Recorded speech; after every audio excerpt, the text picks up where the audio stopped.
latihan keterampilan hidup atau life skill. Dari Daud, terpujilah Tuhan gunung batuku yang mengajar tanganku untuk bertempur dan jari-jariku untuk berperang. Mazmur 144 ayat 1. Mazmur ini merupakan sebuah sikap doa yang diperkirakan ditulis Daud saat ia terus-menerus dikejar Saul dan musuh-musuhnya yang lain. Berbagai pengejaran itu tentunya membuat Daud harus berulang kali bersembunyi dari bukit ke bukit atau gua ke gua. Hal ini tentunya bukan kondisi yang mudah, baik secara fisik maupun mental. Selain harus melindungi dirinya, Daud juga harus bertanggung jawab, harus melindungi pasukannya, lebih dari 400 orang. Sebagai orang yang mendapat urapan Tuhan melalui Nabi Samuel untuk menjadi raja, situasi ini tentunya terkesan kontradiktif. Pengurapan yang melambangkan tanda perkenanan Tuhan, pemilihan otoritas atau kuasa yang diberikan Tuhan, seharusnya akan memberi Daud seluruh kemampuan terbaik untuk menjalani hidup seolah-olah bakal tanpa masalah. Sama seperti ada khotbah banyak hamba Tuhan yang berkata bahwa pengurapan dan perkenanan Tuhan akan selalu membuat kita seolah-olah menang mudah terhadap berbagai tantangan atau persoalan.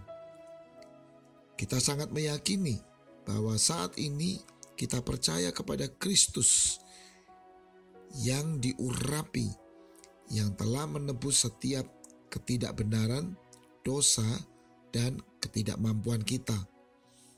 Maka kita juga menerima perkenanan Tuhan atau God's favor dan juga pengurapan atau kuasa sebagai anak Tuhan. Hanya kita kerap tidak disiapkan proses mencapai kemenangan tersebut.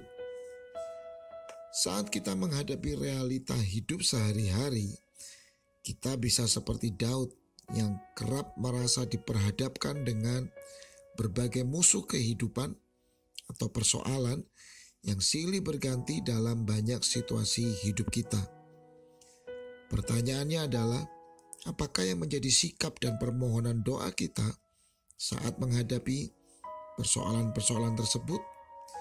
Seringkali kita mungkin berdoa dan berharap agar musuh atau persoalan dilenyapkan.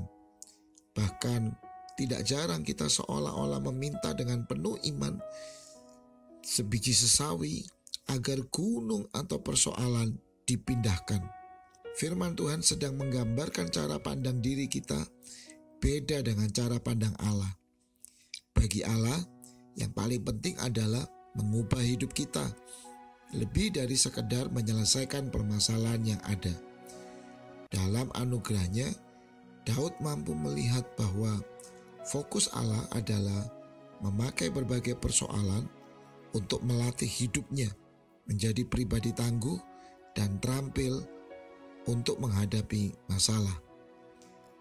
Sama seperti Daud dalam persekutuan dengan Tuhan, bisa melihat persoalan sebagai sebuah kesempatan perubahan kualitas diri.